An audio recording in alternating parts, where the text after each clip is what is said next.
Do you believe in miracles? I do, and I'm going to tell you about some.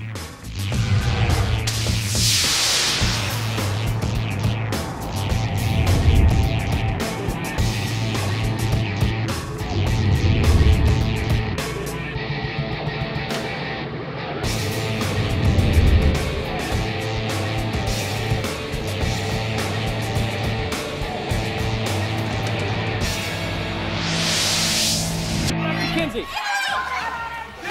Oh, shoot it! Ah! There's nothing more exciting in a game than that one incredible play that makes a game. Well, that was my daughter Lauren, and that was the last game of the season, the last shot, and a 2-point victory. It was a miracle. Well, we talk about miracles of modern science, like saving a baby's life by operating on his heart while he's still in his mother's womb. A miracle of medicine. Now, we know these aren't real miracles. We can read about the science and the techniques used. The athletic miracle, a lot of practice, maybe physical grace, and sometimes just plain dumb luck. We use the miracle word loosely. Lucy wants a miracle, but what is she really asking for? If we want to understand what a real miracle is, we need to look at Jesus. Now we're talking miracles.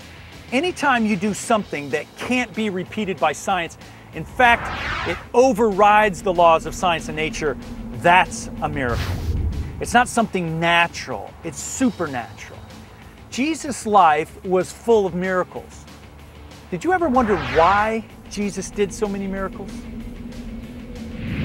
At the end of the day of preaching and feeding thousands of people with a single lunch, Jesus needed some downtime with God. So he sent his disciples away on a boat. Later, he decided to join his disciples in the boat. He had no boat, no problem. He just walked out on top of the water.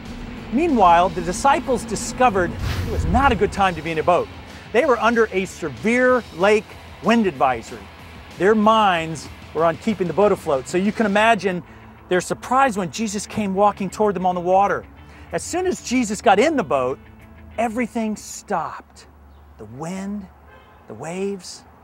Jesus clearly showed his disciples that he has power over nature. Another kind of miracle Jesus performed was healing. Here's an example. Jesus was on his way to the city of Jericho. A blind guy on the side of the road heard that Jesus was coming. The man told Jesus that he wanted to see, and just like that, Jesus restored his sight. Jesus shows us that he not only has power over nature, but he also has power over sickness. And why not? He's the one who created the eye. He can restore it. I like my eye doctor, but she has yet to do anything like that. I still have to wear reading glasses. The biggest miracle Jesus performed involved a personal friend of his, and his name was Lazarus.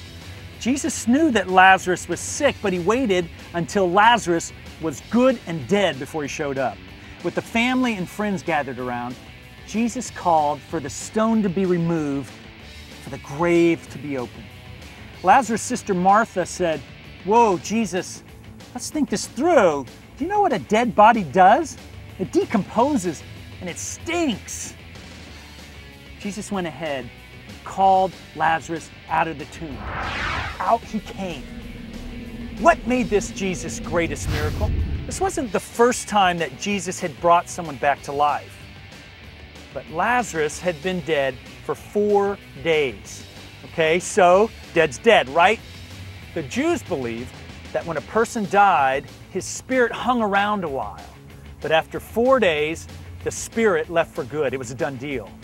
Lazarus had been dead for 4 days.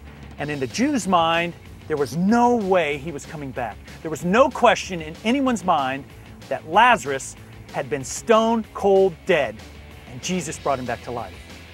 The power over death. Jesus didn't perform miracles just to impress people. Sometimes people ask for a sign, a miracle, but only because they wanted to be entertained. Jesus wasn't some Las Vegas show. He performed miracles to back up his claim as the Son of God. Who else but God could have such power over nature, sickness, sin, and even death. These miracles glorified God and led people to believe in Him. Does God still do miracles today?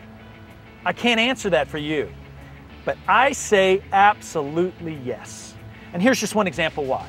When I consider who I used to be and the change that Jesus Christ has brought into my life, well, that's a miracle.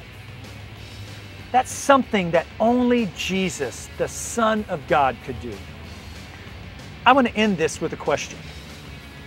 Has God worked that miracle in your life?